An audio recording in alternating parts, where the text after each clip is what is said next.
കർത്താവ് സ്നേഹമാണ്. ഞാനിവിടെ ഒരു പ്രസംഗത്തിനായിട്ടല്ല നിൽക്കുന്നത്.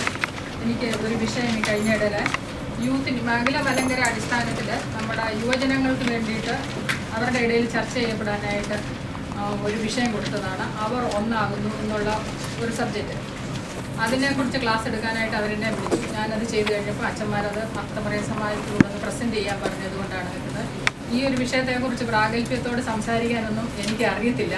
എങ്കിലും എൻ്റെ അറിവിൻ്റെ കഴിവനുസരിച്ച് ഞാൻ സംസാരിക്കാം. പിന്നെ പ്രസംഗം എന്ന് പറയുമ്പോൾ പൗലോസ് അപ്പോസ്തലൻ പറയുന്നുണ്ട്, നിങ്ങളെ തന്നെയും നിങ്ങളുടെ കഴിഞ്ഞാൽ പ്രസംഗിക്കുന്നവൻ അത് പ്രവർത്തിക്കുന്നില്ല എങ്കിൽ പ്രസംഗിക്കുന്ന എന്നെയും എനിക്ക് രക്ഷിക്കാൻ കഴിയുന്നില്ല, പ്രസംഗം കേൾക്കുന്ന നിങ്ങളെയും രക്ഷിക്കാൻ കഴിയത്തില്ല എന്നാണ് ബൈബിളിൽ പൗലോസ് പറഞ്ഞിരിക്കുന്നത്. അതുകൊണ്ട് ഞാനിതൊരു പ്രസംഗമായിട്ട് എടുക്കുന്നില്ല, ഒരു ചർച്ചയ്ക്ക് വേണ്ടിയിട്ട് എടുക്കുകയാണ്.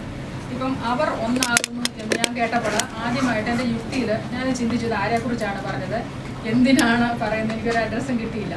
ഞാനിപ്പോൾ നിങ്ങളോടൊരു ചോദ്യം ചോദിക്കുകയാണ്. നിങ്ങളുടെ ഇടയിൽ ഞാൻ പറയുകയാണ് അവർ ഒന്നാകുന്നു എന്ന് പറഞ്ഞാൽ ആസ് എ ക്രിസ്ത്യൻ നമ്മൾ ഏതിനെക്കുറിച്ചായിരിക്കും ആദ്യം ചിന്തിക്കുന്നത്?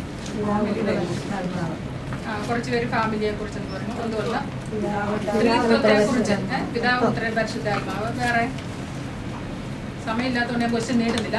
എന്നാൽ എൻ്റെ മനസ്സിൽ ആദ്യം വന്നത്